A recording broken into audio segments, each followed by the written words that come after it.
So after your awakening, one of the things you'll start to notice is that the people that you used to be close with, your friends and certain relationships before your awakening, may start to look a lot different after your awakening. Why? Because after your awakening, first of all, what is awakening? Well, it's the realization of who you really are.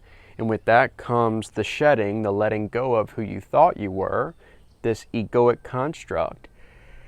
And in that, you start to live more authentically because you're living according to your true nature. You're not living according to the programming, and you're not living according to all these different ideas and these opinions and the way that people around you want you to be in order to fit their whatever. You see what I'm saying? So that's what just starts to happen. And it's a very natural process if you allow it to be a natural process. But if you really try to fight it and you try to like make relationships work and stuff like that, when obviously the two of you are going in different directions, that's when there's a lot of, tension and stuff like that arises.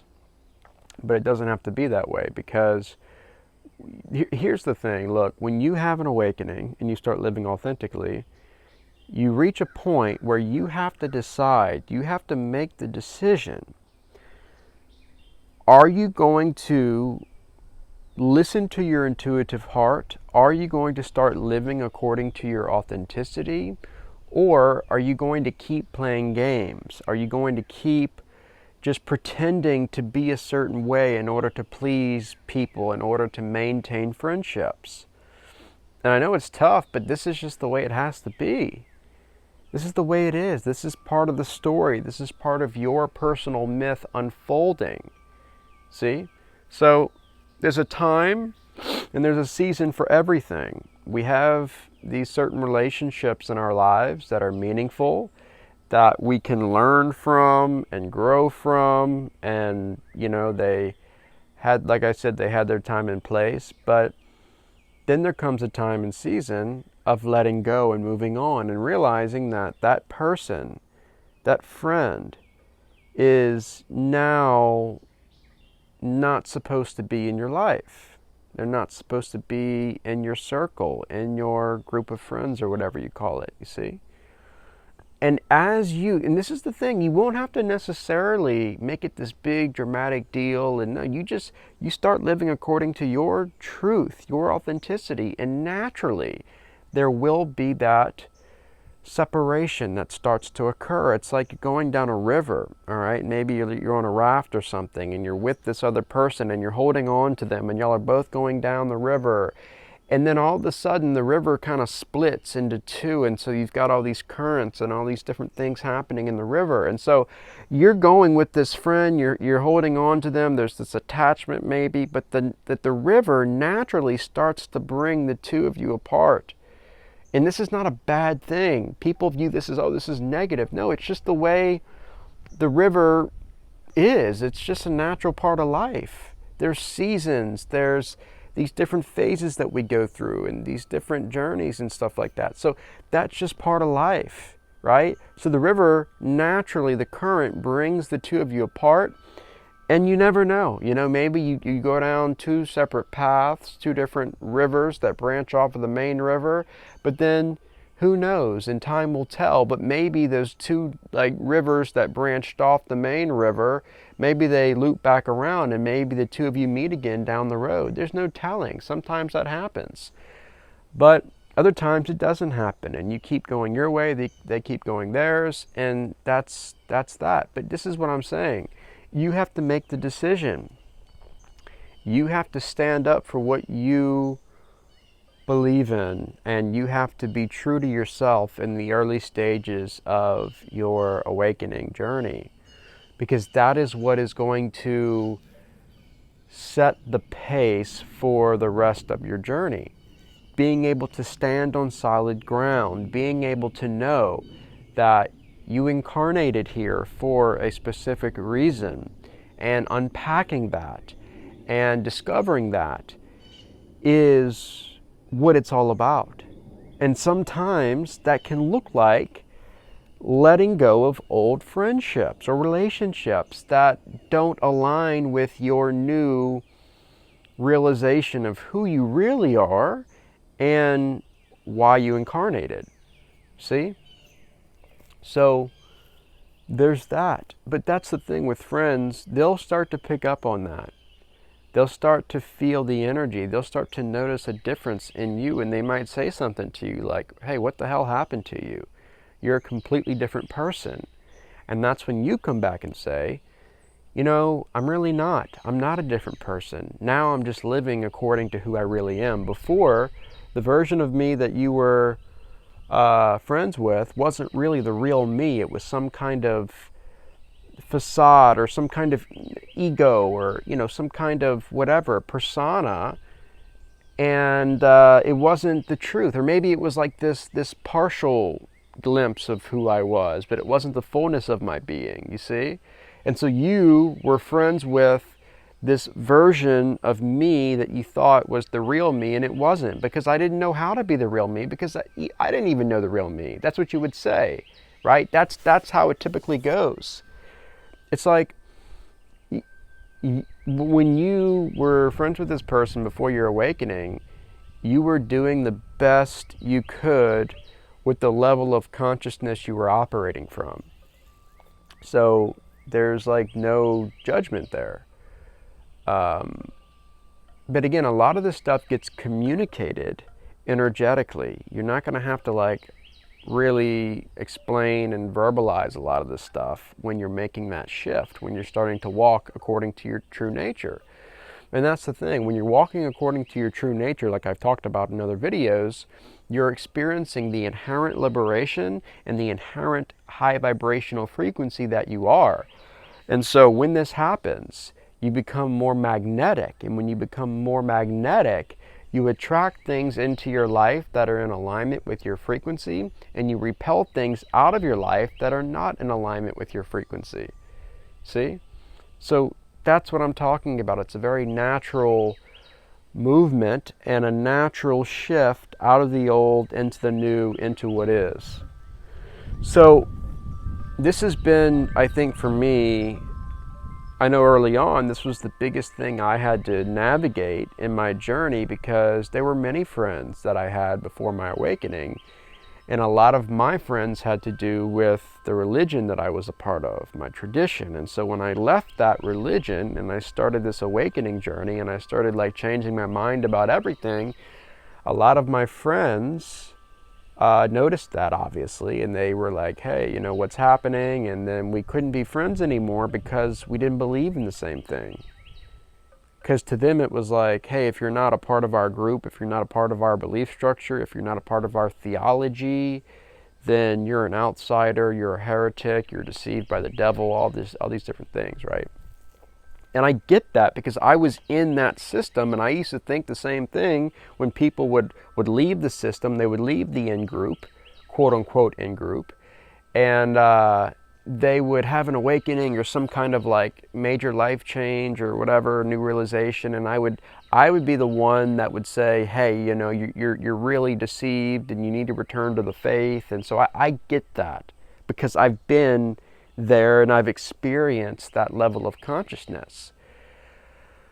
But you don't even like recognize it for what it is until you transcend it, until you're looking at it from the outside in. Then you see it for what it is, and that's how I'm able to talk about it right now. So yeah, there was a lot of pushback. There was a lot of, like I said, relationships that I had built over the years that meant a lot to me. These were dear friends and very close relationships. But even with that, once I had my awakening, once I discovered the truth of my being, and I started to really tap into my the purpose, we could say, of my incarnation and why I'm here and what I'm supposed to be doing, my work.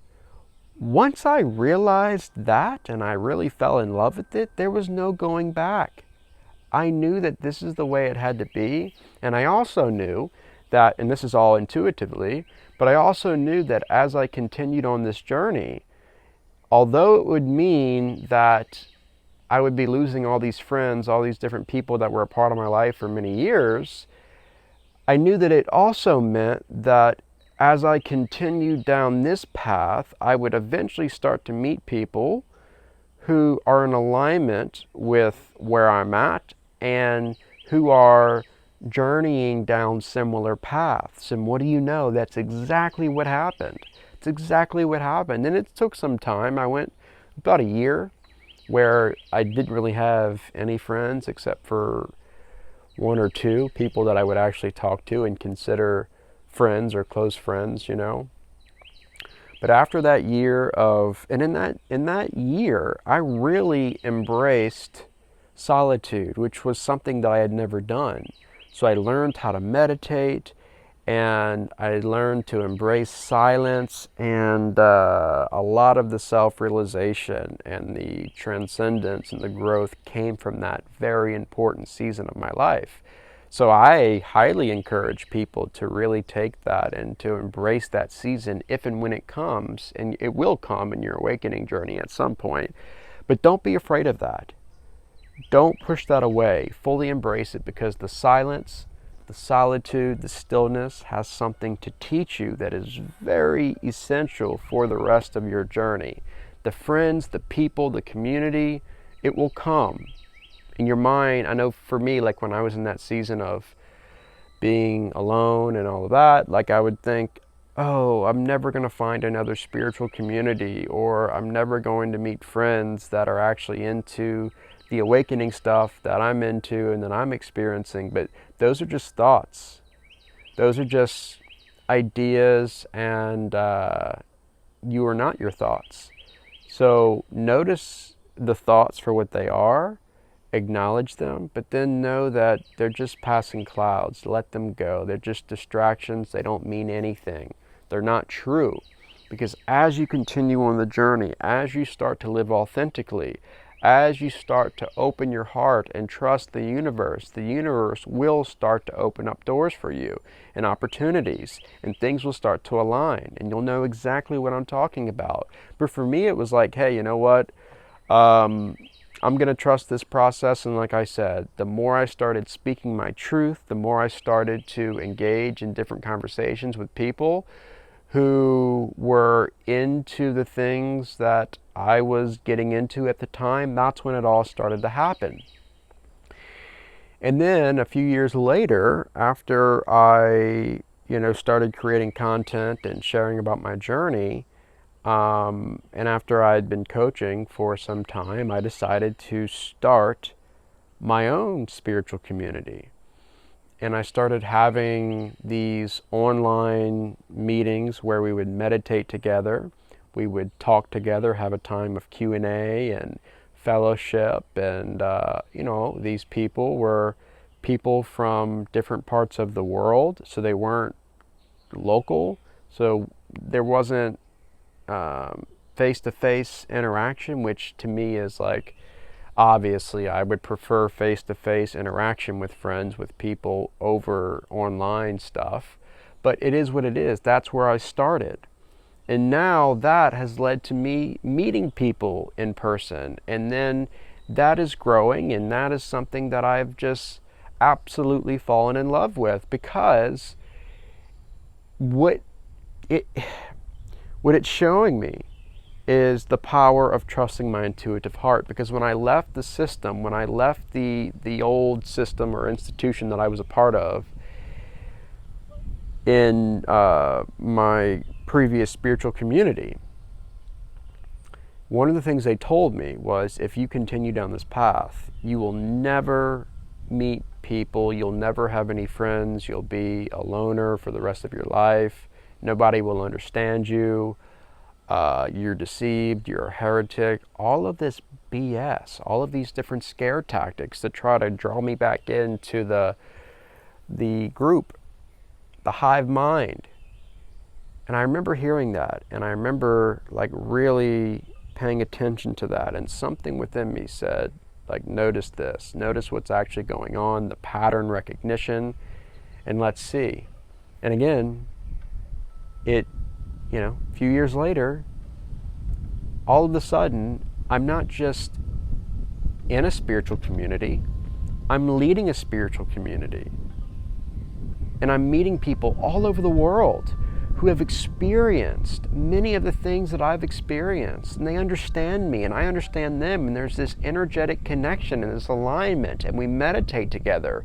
And there's this collective vibrational frequency of love, of peace, of the higher consciousness that's going out into the world around us. And we're experiencing transformation in our own lives, but then in the lives of those around us. Why? Because we're just simply being together. And it's not like this community that I have, it's not like there's not a hierarchy structure. No, we're all one. And we're meditating together. And from that collective energy, it is sending ripples into the quantum field. And that's what I'm talking about. We are experiencing a change, but we're being the change that we want to see in the world. You see?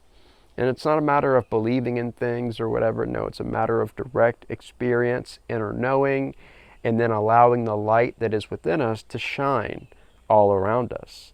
But this was something that took faith. I stepped out and I said, you know what? There's not a lot of people I know locally around where I live who are walking this path, but I know there are people somewhere out there that are. I can feel it in my soul. I'm having dreams of certain people that, when this is really crazy, I started having dreams of these people, these beings that I didn't know. It's not like I had, relationships with them or I knew them in this life, in the human experience, in the waking state at least, that's what I mean. So when I would have these dreams of these people, it was like when I would interact with them in my dreams, there was this deep intuitive remembrance. Like I knew them, but it wasn't from this life, you see. And what it was showing me was there are people, there are beings out there. They might not be locally around you. They may not be in your city, but they're out there. And because we can transcend time and space when we move beyond the ego and the attachment to the body-mind, when we transcend all of that and we experience the higher consciousness, the truth of who we are, which is timeless and infinite, we can actually encounter these different souls and beings in these different realms, in these different parallel realities that are absolutely connected to us in a very divine and a very profound way. And we can learn from them, and we can have these relationships with them too, not just humans in this particular 3D Earth realm. We can have friends, we can have mentors, we can have guides from other dimensions, from other realms. See? So this is something that started happening to me when I would have dreams at night. And then that presence sometimes, every now and then, that energetic presence that I would just remember from like a different life or something, I guess, in the dream, when I would have interactions with these beings, that presence, that energetic presence or frequency, I would feel it at times. I would feel it at times throughout the day in the waking state, when I was just going about my business, doing what I do. And it was just that reminder, it was that, it was that reminder that I am never truly alone. And that even though I can't see these other beings, these friends that I have, they're there. And they're guiding me. And we all have these beings, these guides, these angels, whatever you want to call them, around us. And you can literally sense their presence when you get into that stillness, when you embrace the silence, when you transcend the thinking, analytical, dualistic mind, and you sink into your heart space and you start to feel, and you notice your vibrational frequency is expanding. You can feel it. It's going beyond your body into the field. that is when you start to tap into these different energies. And that's when you get the different signs and messages and assurances and all the things that we're, longing for on the journey. So this is what can happen. It really starts to open up. You will find people, the right people that are supposed to be walking with you in your life in this realm, in this 3D earth realm will start to show up when you start to live authentically, when you make that decision that it's worth it. It's absolutely worth it to live authentically, knowing that, yeah, you might have to let go of some friends from the past, but now you're going to live authentically. You're going to experience the inherent wholeness and liberation that you are. And now you're going to meet all these new beings that are in alignment with what you're experiencing and your authentic self. And you're going to notice that with so many of these different relationships, you're going to feel like you've known them for lifetimes. Why? Because you have. You absolutely have. Some of the deepest connections that we have in this life, in this 3D earth realm, are from parallel realities. They're from other realms, other dimensions, or if you want to call it past lives, you can call it that. Past lives. And we keep reincarnating with these same beings, with these same souls, and there's different appearances, there's different forms, but we always come back to them. We find them, we remember them, and it's amazing how all that unfolds. But what I'm saying is we experience all of this in the 3D earth realm, on this plane of existence, but then we can go beyond that. Like I'm saying, when you start to meditate, you start to transcend this matrix, this earth realm. You transcend the body mind, the ego, the thinking mind, and you start to access these higher dimensions, these higher realms, where you'll also find beings that are in alignment with you, and they're going to teach you things and show you things. And it's incredible how much you learn and evolve from interacting with all of these different beings from all of the different dimensions and planes. And yeah, it's incredible. But it all starts when you make that decision. What do you want more? What do you want more? It starts with you and your individual awakening, and this is just the beginning of it. Yes, it will come with suffering. Yes, it will come with loss. But is it worth it? Yes, it's absolutely worth it. And you'll know exactly what I'm talking about when you start to walk this out. Now, if you're interested in joining my community and you want to be a part of what we've been experiencing in these group meditations and the open conversations, and it's a space of non-judgment. So we get into these deep conversations, we're really real, and it's amazing how much we've experienced this collective growth over the past few months. But if you're interested in joining, I'll put all the information in the description below, okay? So I would love for you to join us. There's a lot we have going on right now, and it's just a really unique time to be a part of a group that is coming together for the sole purpose of being together, experiencing the truth of who we are, meditating, and allowing that vibrational frequency to go into the world. And again, we are being the change we want to see in the world, and that's what it's all about. So if you're interested, let me know. I'll send you the information. I think that's it. So thanks for watching, and I'll see you next time.